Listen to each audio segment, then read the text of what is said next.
Hello everybody, I'm Rebecca here at Why Mermaids, and today I'm going to give you my Read-O-Rama wrap-up. Read-O-Rama took place from last Sunday, March 8th, up until all the way until midnight last night, so the 14th, that was yesterday, right? Something like that. So I participated. You can see my TBR. I'll post the link down to that if you haven't watched that one yet. That's the first one to watch. So you can see today how I did. Well, the goal of Read-O-Rama was to read 7 different books, basically in 7 days. And they each had to fulfill a different challenge. So, of the 7 books that I had listed in my TBR, I read 3. Which isn't terrible, because this week was, insanely busy for me. I had this huge, big thing at work that I have once a month on Mondays, and it took me, it pretty much means I work from 8 a.m. until midnight. It's not fun. So I couldn't read at all that day because I had to work that entire time.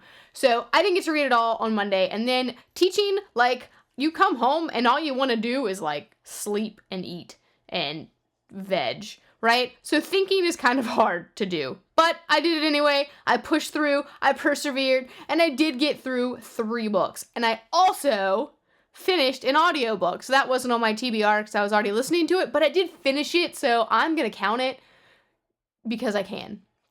So let me show you what I read, all right? Fulfilling the challenge to read a book with green on the cover, I read City of Bones by Cassandra Clare. This is the first book in the Mortal Instruments series, and I was reading it also for the Mortal Read-Along, so I kind of was fulfilling 2 birds with 1 stone, right? Because I'm cool like that. So I enjoyed this book pretty well. Actually, I went ahead and bought the other 4 out. There's one that's still out that just came out, but I haven't bought that one yet because it's more expensive, and I want paperback copies because I bought all paperback copies, so I'm waiting for paperback for that one. So anyway, I went ahead and I bought them all. So obviously I enjoyed it somewhat.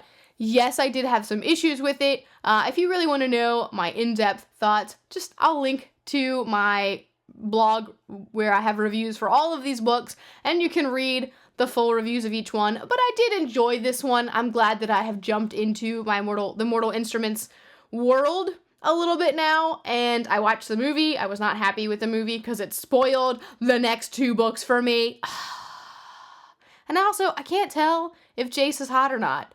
Sometimes I look at him and I'm like, yeah, okay. And then the next time I'm like, oh, your face is, really angular and bony, and your ears are really big. So I can't tell. Is he hot? Can you please tell me if he's hot or not so I can realize, so I can know if he's hot? Because I can't figure it out.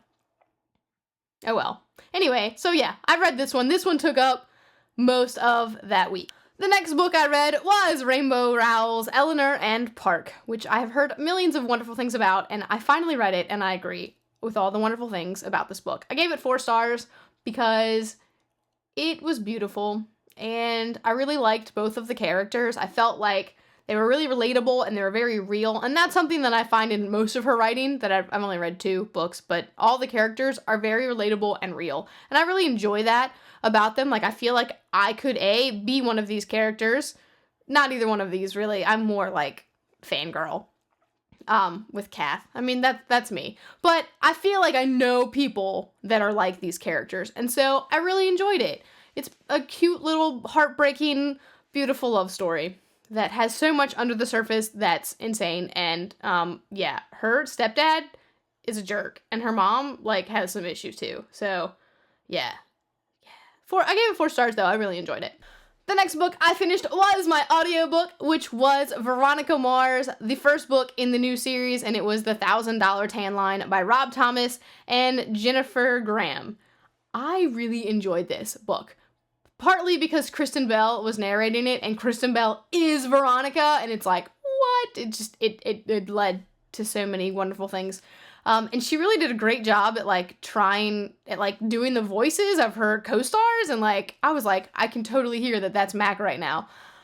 So yeah, she did a really good job, and it's a good mystery. It's a good mystery story that you want to figure out who did it. There are a lot of red herrings thrown out there. Veronica always gets into some sort of trouble, and it was just really enjoyable. And I don't know if it was enjoyable because I have this investment in Veronica Mars because I love it so much, or if it was just the story, or if it was a mix of the two. Like, I don't know if the story would hold up on its own without having that knowledge.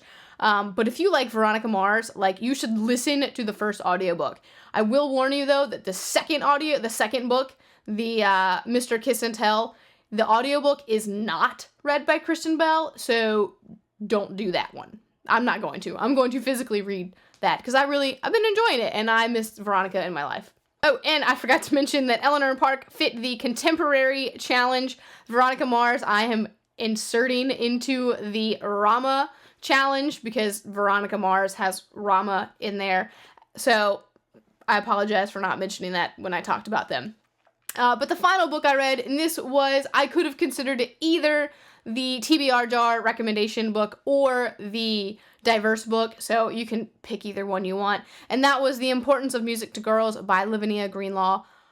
I didn't really like this book. It was recommended to me by a friend, and she said that it was really, really, really amazing, and I did not think that it was really, really, really amazing. I'm very sorry. I'm sorry. I sped through it because I read this last night, and I was like, I have to finish one more book before the end of READ-O-RAMA. So that was part of it, but part of it I just could not connect to it. I understood the concept behind it. I understood the point of the book, and that is to show how music has affected her and how she grew up with music and how it affected the different stages of her life.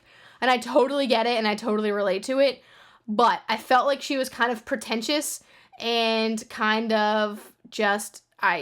she was grasping at straws to make things work. She had, like, in the front of every little chapter, she has a quote from a highbrow novel like Shakespeare or Dickens or Hardy, and I just don't really see how it fits into a book about how music has inspired you, other than to say, look, I'm not the only one that thinks so. Like, if you're gonna tell me about how music has helped and inspire your life and helped evolve your life, then give me song lyrics from those songs that impacted that section of your life.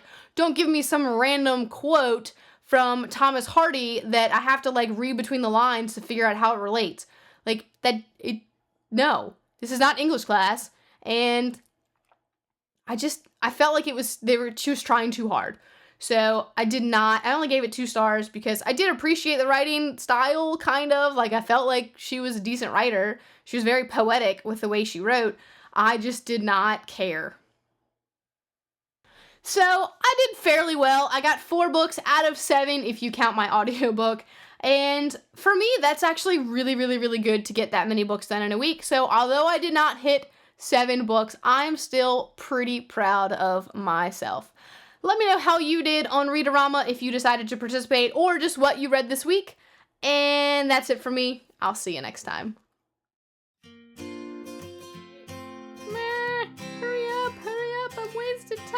Wasting time. Oh, it was the weather, not the calendar. 7th, 8th.